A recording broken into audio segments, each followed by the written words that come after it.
Right, it's time to look at the twist constraints, right? So I'm just going to drop a agent and let's find it. Agent configure joints. Drop that in, and you can see that immediately, as long as you're in, if you press enter to enter the editing mode, you see these dots again on the agent, and this time they refer to the joints between each collision geometry, right? So there you can see we've only got one there, even though we've got lots of bones, right? So as I said before, you kind of use, we don't have, we've only got a T-pose and a sit, right? We don't have a lot of animations, but even so we can create automatic joints there. And if I was to drop a test simulation ragdoll off to the side here, we could watch them working. There we go. So, you know, it's not the best, but it does work, right?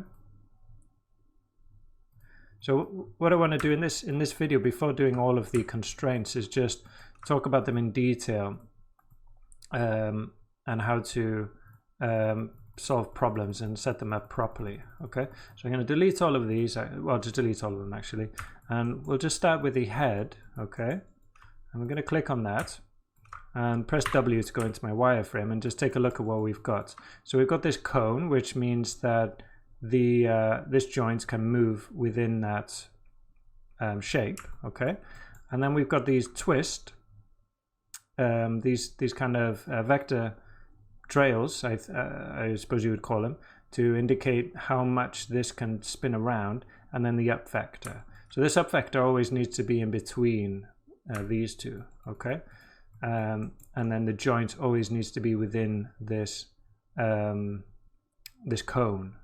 So a good way to perform tests to make sure that your everything is set up correctly is, let me just set this camera up. In the test sim ragdoll, okay, if we come over here to the constraints tab, you can see we've got this allow initial violation of limits.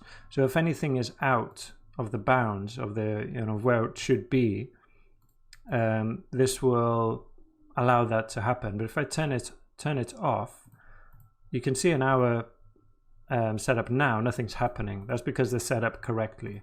But if I was to come in here, press W, click on this, and then move this away from the bone, okay, and come in here, press W again, and now you can see it's moved already.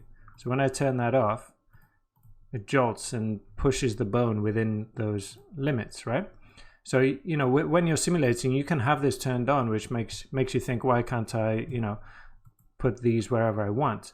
Well, if I turn off the gravity, so there are no forces acting on the rig now. The only thing is the rig itself.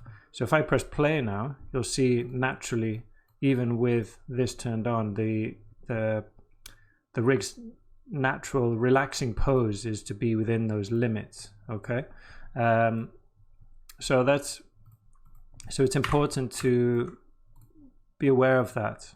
Okay, so that's not only for the cone but also for the twist, right? So again, now that should be fine. See, we don't see any change. And then for the twist constraint, you see if I right click on it first, and I get the handle for the cone, then you can either right click, and the important ones would be the cone rotation, not the cone rotation, sorry, the child rotation handle, which will give you a handle over this orange line, okay, and that's basically the up vector, and you just want to keep that between the two yellow lines. If I move that out, okay, and if we watch that, look what happens. She's trying to twist to bring that inside. Okay, to be honest, with most of these joints we won't have any twist rotation. Okay, so I typically quite often have this at 0, and then I will but still line them up just to be safe. Let me find child rotation handle and line them up.